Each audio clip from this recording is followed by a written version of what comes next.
નમસ્કાર દર્શક મિત્રો, હું જયેશ ઠક્કર, સૌરાષ્ટ્ર મીડિયા ન્યૂઝ નેટવર્કમાં આપનું હાર્દિક સ્વાગત છે। જેમ કે ગયા રવિવારે આપણે જોયું ખાસ રવિવાર નામનું અમારું નવું ટાઇટલ, જેમાં આપણે ભયંકરનાથ મહાદેવ ઠાકુરના દર્શન કર્યા। એવી જ રીતે ગિરનાર કી ગોદ में भोले की खोज में महादेव की मौज में એવું જ નવું જ એક પૌરાણિક અને ધાર્મિક જગ્યા જેમાં અમે આપને આવતીકાલે લઈ જવાના છીએ, ખાસ રવિવાર એપિસોડ નંબર 2 માં। ધન્યવાદ। નમસ્કાર, સ્વાગત છે સૌરાષ્ટ્ર મીડિયા ન્યૂઝમાં। હું છું રાજ પલાણ। એક નજર આજના સમાચાર પર।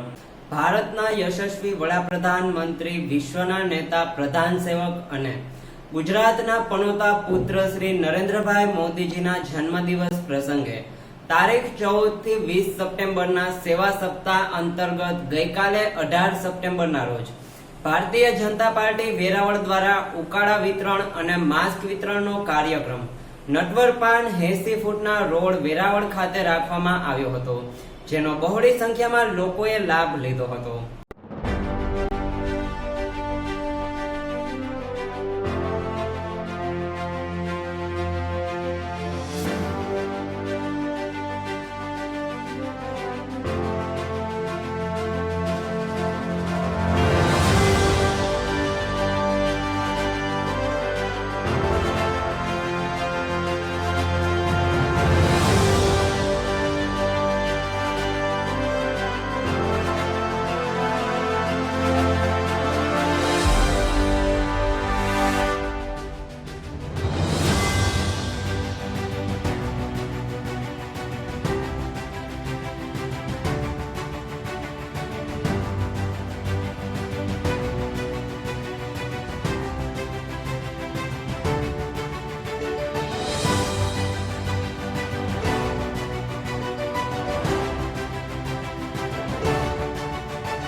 રાજકોટ જિલ્લાના ધોરાજીના ભાડેરમાં સામૂહિક આત્મહત્યાને અંજામ આપે એ પહેલા 3 વ્યક્તિને બચાવી લેવામાં આવ્યા અને 2ના મૃત્યુ થયા। બનાવની વિગત એવી છે કે પોરબંદરના શબીર આહમદ રાઠોડ તેના પરિવાર સાથે ભાડેર ગામ પાસે આવેલ તળાવમાં આત્મહત્યા કરવા માટે પડ્યા।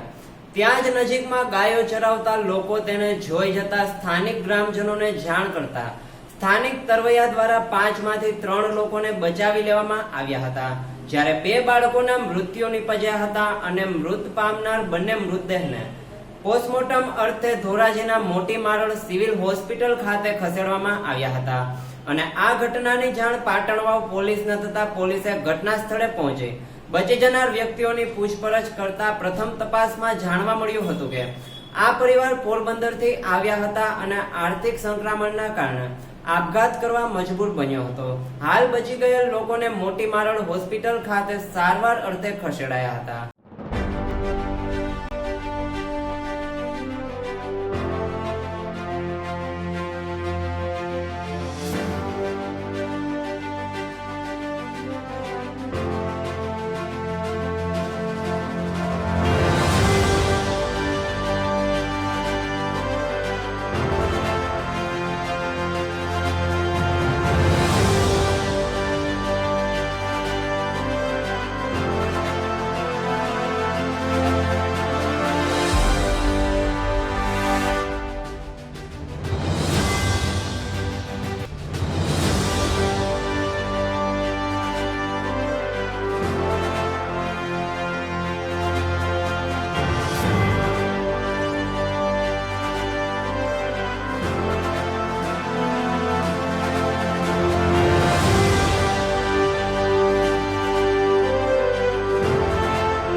મુછડિયા અમારા ગામમાં બહારથી આવેલા પોરબંદરથી આવેલા કુટુંબ એક તળાવમાં પડેલ છે, હાથમાં ભીષણ હોય એને અને 2 બાળકો ઓફ થઈ ગયા છે અને 3 બચી ગયા. 3 ગામજનોએ 3ને બચાવી લીધા છે અને બહારના હોય બીજું કાંઈ જાણવા મળેલ નથી.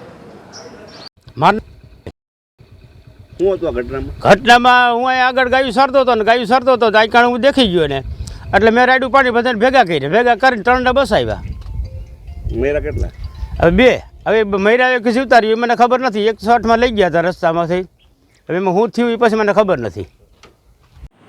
હાલ કોરોના કેસમાં સતત વધારો થઈ રહ્યો છે ત્યારે સ્વયં સાવચેતીના ભાગરૂપે સાબરકાંઠાના વડાલી શહેરના સ્થાનિક વેપારીઓ અને પાલિકા સત્તાધીશોએ સાથે બેઠક યોજી તારીખ 18 સપ્ટેમ્બરથી 22 સપ્ટેમ્બર સુધી એમ 5 દિવસ માટે સ્વયંભૂ બંધ પાડવા નિર્ણય લેવાયો હતો.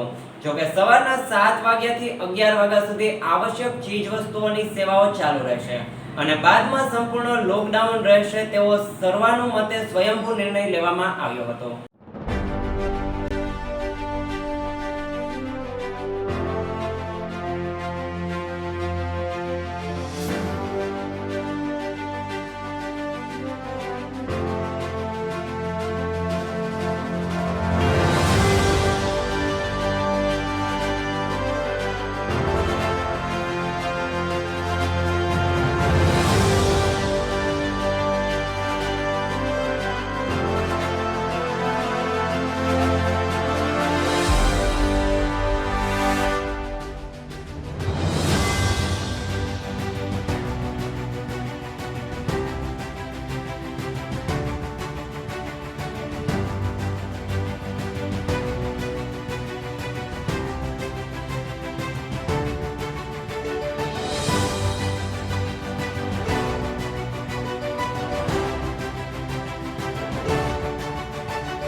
વંથલી નજીક પસાર થતી ઓઝતવિયત ડેમમાં 3 યુવાન નાહવા પડ્યા હતા, જેમાં અચાનક જ પાણીના પ્રવાહમાં વધારો થતા આ ત્રણેય યુવાનો ડૂબવા લાગ્યા હતા, જેની જાણ આસપાસના લોકોને થતા તેમણે વંથલી ફાયર બ્રિગેડને જાણ કરતા ફાયરની ટીમે તાત્કાલિક ઘટના સ્થળે પહોંચી આ 3માંથી 2 વ્યક્તિઓનો આબાદ બચાવ કર્યો હતો.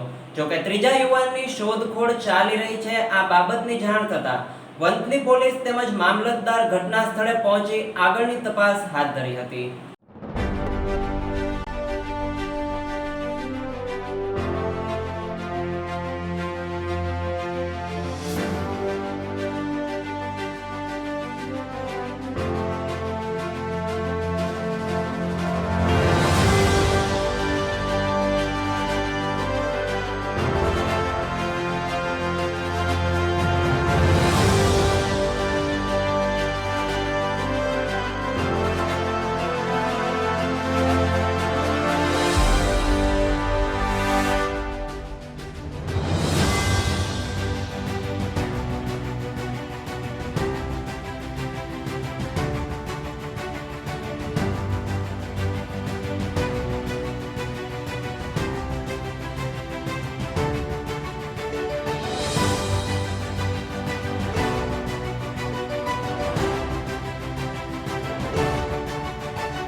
ગઈકાલના રોજ જૂનાગઢ ખાતે એનસીપી ગુજરાત પ્રદેશ મહિલા પ્રમુખ રેશમા પટેલ અને એનસીપી ટીમ ભાજપના ભ્રષ્ટાચારના કારણે બિસ્માર થઈ ગયેલા રોડ રસ્તાના વિરોધ માટે અને ભાજપ સરકારની આંખો ખોલવા માટે ગાંધી ચોક ખાતે રોડ પર પડેલા ખાડા પૂરી રસ્તો સરખો કરી રહ્યા હતા ત્યારે ભાજપના ગુંડારાજમાં રેશમા પટેલ સહિતના કાર્યકર્તાઓની પોલીસ તંત્ર દ્વારા અટકાયત કરી પોલીસ હેડક્વાર્ટર સ્ટેશન લઈ ગયા હતા.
જે છીએ કે ખાડા ખબડા બિસ્માર હાલત થઈ ગઈ છે, જે ભારતીય જનતા પાર્ટીના સરકારનો ભ્રષ્ટાચારનું પ્રતીક છે.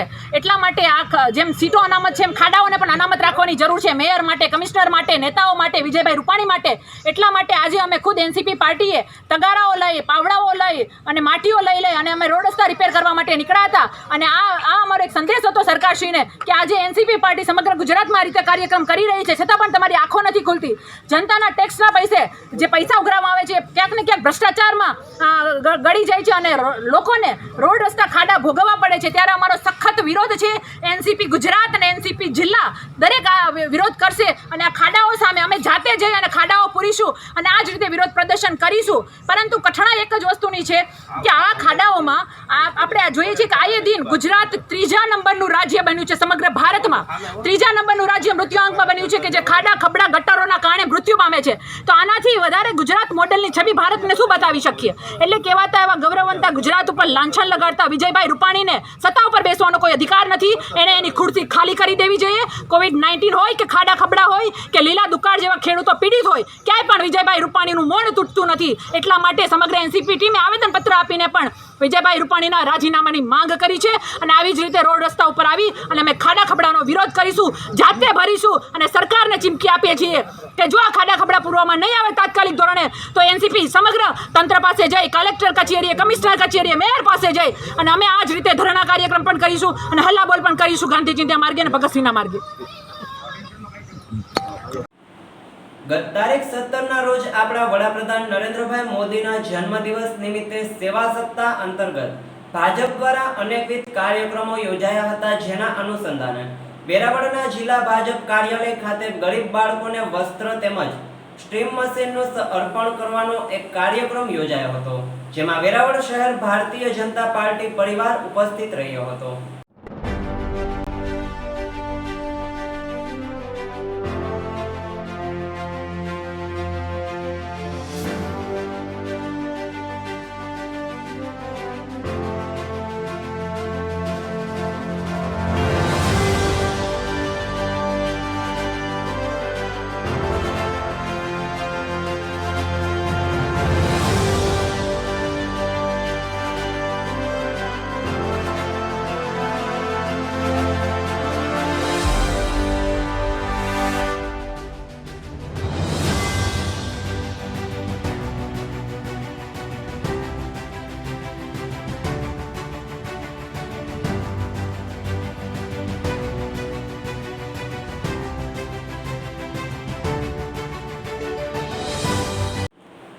જૂનાગઢથી સોમનાથને જોડતા નેશનલ હાઈવેની હાલત અતિ બિસ્માર છે. જો કે વારંવાર રજૂઆત કરવા છતાં તંત્રએ આંખ આડા કાન કર્યા હોય તેવું દેખાઈ રહ્યું છે.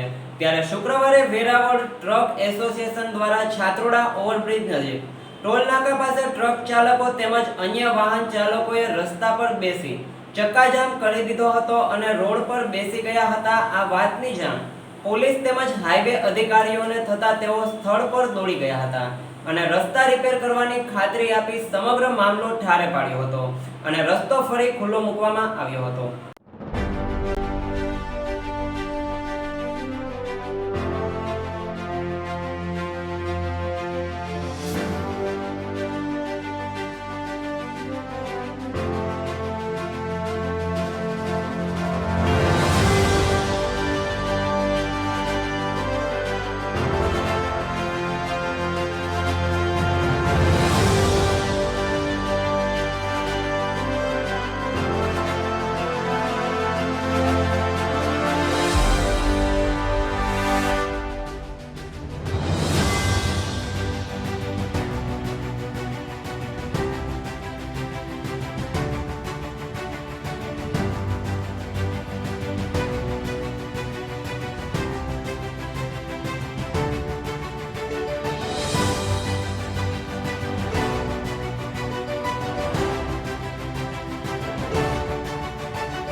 એનસીપી પાર્ટી દ્વારા જૂનાગઢ શહેરના બિસ્માર હાલતમાં પડેલા રોડ રસ્તાનો સર્વે કરેલ અને પ્રજાના અભિપ્રાય પણ મેળવેલ છે, જેમાં તેઓને આવી હકીકત જાણવા મળેલ કે ભાજપ શાસિત જૂનાગઢ મહાનગરપાલિકામાં ભાજપ ખૂબ જ મોટા ભ્રષ્ટાચાર કરે છે, જેના કારણે રોડ રસ્તા ગટરની આવી ખરાબ હાલત છે. લોકોના ખાડા તેમજ ખુલ્લી ગટરોમાં પડી મોત પણ થવાની સંભાવના છે, જેને લઈને એનસીપી પાર્ટી દ્વારા જૂનાગઢ મહાનગરપાલિકાના કમિશનરને એક આવેદન પત્ર આપવામાં આવ્યું હતું અને તેઓએ જણાવ્યું હતું કે ઝડપથી આ રોડ રસ્તાનું સમારકામ કરવામાં નહીં આવે તો આજથી દિવસ 21 પછી જૂનાગઢ કોર્પોરેશનના પટાંગણમાં ધરણા કાર્યક્રમ કરી જનતાના હિતની માંગણી કરીશું તેવી ચીમકી પણ ઉચ્ચારવામાં આવી હતી.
આજે અમે મહાનગરપાલિકા જૂનાગઢ જે ભારતીય જનતા પાર્ટી શાસિત છે ત્યાં આવ્યા છીએ આવેદનપત્ર આપવા માટે. સમગ્ર એનસીપી ટીમ અમારી અહીંયા વિરોધ પક્ષ પણ છે. અમારો વિરોધ પક્ષ હંમેશા અવાજ ઉઠાવતો આવ્યો છે મહાનગરપાલિકા માટે, અને આજે અમે લોકો અહીંયા અવાજ બની અને આવેદનપત્ર આપી અને રજૂઆત કરવા માંગીએ છીએ કે ભારતીય જનતા પાર્ટીના શાસનમાં જૂનાગઢના રોડ રસ્તાની જે બિસ્માર હાલત છે, આ હાલત એ શરમજનક છે. માત્ર જૂનાગઢ માટે નહીં, જૂનાગઢ એક હિસ્ટોરિકલ સિટી છે અને સમગ્ર ગુજરાત માટે શરમજનક છે. એટલા માટે અમે આવેદનપત્ર આપી, કાલે અમે દેખાવો કર્યા હતા, ખાડા બુર્યા હતા, અને આજે અમે આવેદનપત્ર આપીને રજૂઆત કરીએ છીએ. અને આ રજૂઆતમાં અમે સ્પષ્ટ શબ્દોમાં લખ્યું છે મેયર સાહેબ અને કમિશનર જૂનાગઢ ને કે તમે દિવસ 21માં રોડ રસ્તાને વ્યવસ્થિત કરો, ગટરો ખુલ્લી હોય તો બંધ કરો, કારણ કે ભવિષ્યમાં ગટરોમાં કોઈ પડી અને પોતાનો જીવ ન ખોય, કોઈ પરિવારજન ન ખોવાય. એટલા માટે અમે દિવસ 21ની અવધિ નાખી છે. જો દિવસ 21માં આ સમારકામ શરૂ કરવામાં નહીં આવે, આ કામ કમ્પ્લીટ જે મહાનગરપાલિકાને સુંદર બનાવવામાં નહીં આવે રોડ રસ્તાને લઈને, તો સમગ્ર એનસીપી ટીમ મહાનગરપાલિકાના પટ્ટાંગણમાં કમિશનર સાહેબની ચેમ્બર પાસે અને મેયર સાહેબની ચેમ્બર પાસે અમે ઉપવાસ આંદોલન શરૂ કરીશું. દિવસ 21ની અમે અવધિ આપી છે. આ વિનંતી કહો કે ચીમકી કહો, એ ભારતીય જનતા પાર્ટીની શાસિત મહાનગરપાલિકાએ વિચારવાની જરૂર છે. હાલ જૂનાગઢ જિલ્લામાં કોરોનાના કેસમાં સતત વધારો થઈ રહ્યો છે અને જૂનાગઢ સિવિલ હોસ્પિટલમાં પણ કોરોના દર્દીઓની સંખ્યા વધી છે. ત્યારે હાલ જૂનાગઢ સિવિલ હોસ્પિટલમાં ઓક્સિજનના બાટલાની કમી હોય અને જેના કારણે દર્દીઓને ભારે મુશ્કેલી વેઠવી પડે છે. જેના અનુસંધાને ગઈકાલના રોજ જૂનાગઢ જિલ્લા કોંગ્રેસ દ્વારા સિવિલ હોસ્પિટલ ખાતે પ્રતિક ઉપવાસ આંદોલન કરવામાં આવ્યું હતું. અને જિલ્લા કોંગ્રેસ પ્રમુખ અમિત પટેલે જણાવ્યું હતું કે હાલ સિવિલ હોસ્પિટલમાં ગંદકીએ સામ્રાજ્ય જમાવ્યું છે, જેના કારણે ત્યાં આવતા લોકોમાં બીમારી વધવાની શક્યતા વધે છે. ત્યારે વહેલી તકે યોગ્ય કરવા માંગ પણ કરાઈ હતી.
સિવિલ હોસ્પિટલમાં કોરોનાની મહામારીની વચ્ચે કોવિડ-19ને લઈ જે જૂનાગઢ કહેવાય ને ગુજરાતમાં ફર્સ્ટ નંબર ઉપર આજે જ્યારે કેસો આવી રહ્યા છે, ત્યારે સિવિલની બેદરકારી, સરકારના ઇશારે, તંત્રના ઇશારે જે મૃત્યુ આંક છુપાવવામાં આવી રહ્યો છે, ત્યારે એના માટેથી ઉજાગર કરવા માટે આજે હું પ્રતિક ધરણા ઉપર ઉતરવાનો છું.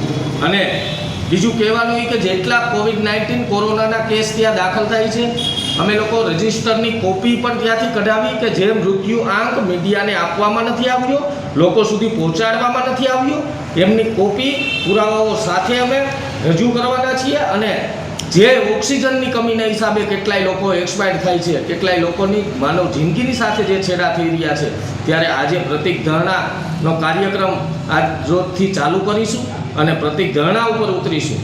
પણ મને એવું લાગે છે કે ક્યાંક ને ક્યાંક સરકારના ઈશારે આ લોકો મારી અટક પણ કરશે, પણ તેમ છતાં પણ લોકોનો અવાજ બનીને લોકોનો અવાજ ઉજાગર કરવા માટે, સરકારની આંખ ખોલવા માટે અને એના કાન સુધી અવાજ પહોંચાડવા માટે ત્યાં જે સિવિલ હોસ્પિટલમાં કોરોના દર્દીઓની જે ફિઝિશિયન ડૉક્ટર હોવા જોઈએ એ ડૉક્ટરની પણ કમી છે, ઉપલબ્ધિ નથી, અને જે સ્ટાફ દ્વારા જે કહેવાય ને યોગ્ય સારવાર આપવામાં આવવી જોઈએ એ સારવાર આપવામાં નથી આવતી, ત્યારે આજે પ્રતિક ધરણાનો કાર્યક્રમ રાખ્યો. વડાપ્રધાનના 70મા જન્મદિવસની ઉજવણી માટેના સેવા સપ્તાહ કાર્યક્રમ અંતર્ગત વિવિધ જન ઉપયોગી પ્રકલ્પોના ભાગરૂપે લીંબડી શહેર ભાજપ કાર્યકરો દ્વારા ચમનબાગ ખાતે વૃક્ષારોપણનો કાર્યક્રમ યોજવામાં આવ્યો હતો. આ કાર્યક્રમને સફળ બનાવવા દેવાભાઈ સોની, કિશોરસિંહ રાણા, દલસુખભાઈ ચૌહાણ, જયદીપસિંહ ઝાલા, યશવંતસિંહ પરમાર, ચેતનભાઈ શેઠ, દિવ્યરાજસિંહ જાડેજા તેમજ લીંબડી યુવા ભાજપના કાર્યકરોએ ભારે જહેમત ઉઠાવી હતી.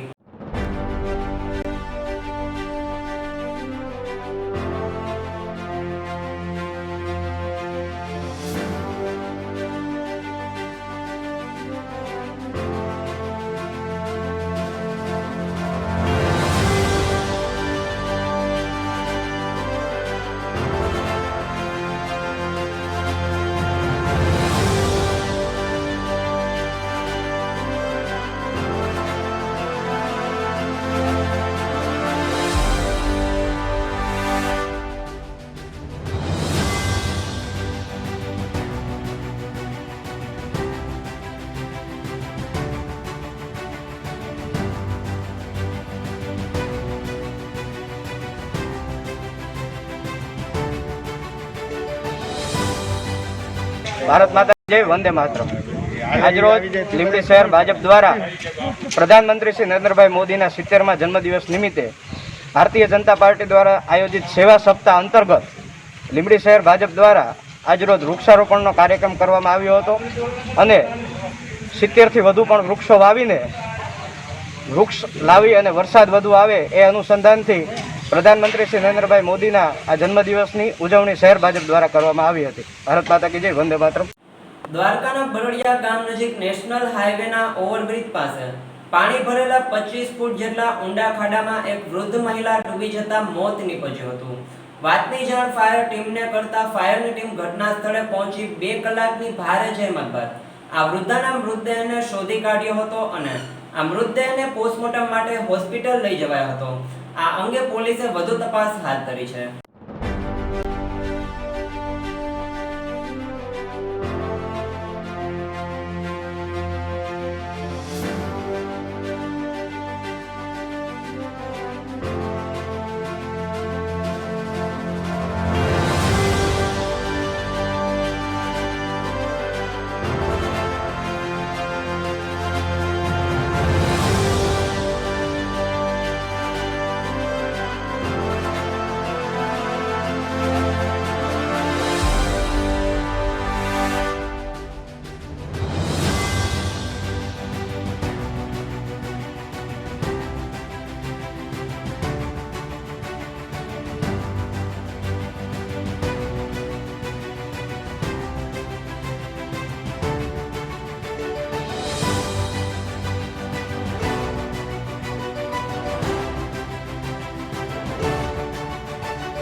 આજના સમાચાર અહીં પૂર્ણ થાય છે. વધુ સમાચારો માટે જોતા રહો સૌરાષ્ટ્ર મીડિયા ન્યૂઝ જૂનાગઢ.